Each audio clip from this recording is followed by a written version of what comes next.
बोल रे साथी हल्ला बोल, वो कलम मलक के हल्ला बोल, वो कागज लग के हल्ला बोल, वो कागज लग के हल्ला बोल, वो डंडा ला बोल, वो झंडा लग के हल्ला बोल, वो डंडा लग के हल्ला बोल, जोर से बोल, ऊंचा बोल, मोबाइल लग के हल्ला बोल, इनकलाब जिंदाबाद, इनकलाब जिंदाबाद, शिक्षणाचे खासगीकरण थांबलेच पाहिजे,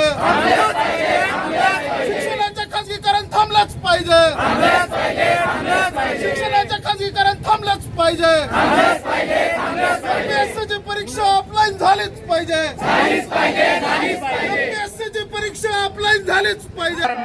फासावर चढणारे शहीद भगतसिंग, सुखदेव, राजगुरू आणि स्त्री शिक्षणाच्या प्रणेत्या सावित्रीबाई फुले, महात्मा ज्योतिराव फुले सर्वांना मी रंगी वंदन करतो.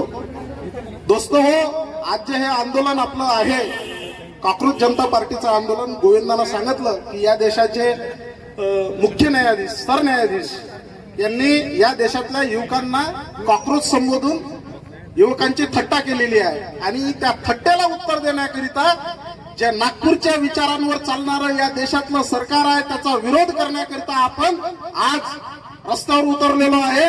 नीट आणि एमपीएससीची जी परीक्षा ऑनलाईन घेण्याचा सरकारनं जो निर्णय घेतलेला आहे त्या विरोधामध्ये, आणि म्हणून भगतसिंग आणि त्यांचे साथीदार डॉक्टर बाबासाहेब आंबेडकर यांना या देशामध्ये जी शिक्षण व्यवस्था अपेक्षित होती त्याच्या उलट आजचं वागणं या सरकारचं चाललेलं आहे. हे वागणं दुरुस्त करण्याकरिता, सरकारला वटणीवर आणण्याकरिता सोनम वांगचूक उपोषणाला बसलेले आहे. अभिजित दिपके यांच्या माध्यमातून देशभर काकृत जनता पार्टीच्या नावानं या सरकारला वटणीवर आणण्याकरिता आंदोलन, डाव्या चळवळी असतील, आंबेडकरवादी चळवळी असतील, सेक्युलर चळवळी असतील, या सर्व चळवळींमधले लोक देश पातळीवर या आंदोलनामध्ये सहभागी झालेले आहेत. आज आपल्या या चांदूर रेल्वे नगरीमध्ये सुद्धा आपण याचा विरोध करण्याकरता हे आंदोलन करतोय. शहीद भगतसिंगाचं एक वाक्य होतं, आपण सर्व तरुण आहे, इस कदर वाकिफ है मेरी कलम मेरे जज्बातों से, अगर इश्क लिखना भी चाहूं तो इनकलाब लिखा जाता है. आणि म्हणून इतिहासामध्ये जे लढले त्यांचं नाव अमर झालेलं आहे, परंतु आता परत पुन्हा इतिहास आपल्याला घडवावा लागणार आहे. इतिहास हा संघर्षातून घडत असतो आणि म्हणून रस्त्यावरती संघर्ष केल्याशिवाय, जशी आई रडल्याशिवाय दूध पाजत नाही तसं आंदोलन केल्याशिवाय हे सरकार काही मानणार नाही, वटणीवर येणार नाही. आणि म्हणून त्याला उत्तर देण्याकरिता आज हे आंदोलन आपण या ठिकाणी करतो आहोत. प्रतीक्षानं एक शेर तुमच्या समोर सांगा, कोई सरकार जनता को बुनियादी अधिकारों से वंचित रखती है तो इस देश के नौजवानों का हक नहीं बल्कि यह कर्तव्य बन जाता है. ऐसी सरकार को उखाड़ दे या फेक दे.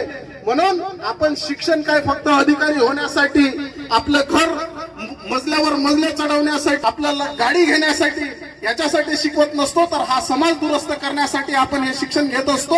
आणि म्हणून त्याचं चीज होण्याकरिता, मधातले मिडलमॅन संपवण्याकरिता आणि पुन्हा वर्णाश्रम व्यवस्था या सरकारनं आपल्यावर लादू नये याकरिता आज आपण या आंदोलनामध्ये सहभागी झालेलो आहोत. या आंदोलनामध्ये आर्थिक सहकार्य करणारे सर्व नागरिक, या आंदोलनामध्ये सहभागी झालेले सर्व विद्यार्थी मित्र हो, या आंदोलनाला सहकार्य करणाऱ्या सर्व पत्रकार बंधूंचं, चांदूर रेल्वे नगरीतील सर्व मान्यवरांचं या प्रसंगी मी आभार व्यक्त करतो. थोड्याच वेळात आपण निवेदन देण्याकरिता एसडीओ मॅडमला जाणार आहोत. त्याआधी जोरदार घोषणेनं आपण याची सांगता करूया. सर्वांना उभं होऊन आपण जोरदार घोषणा देऊया.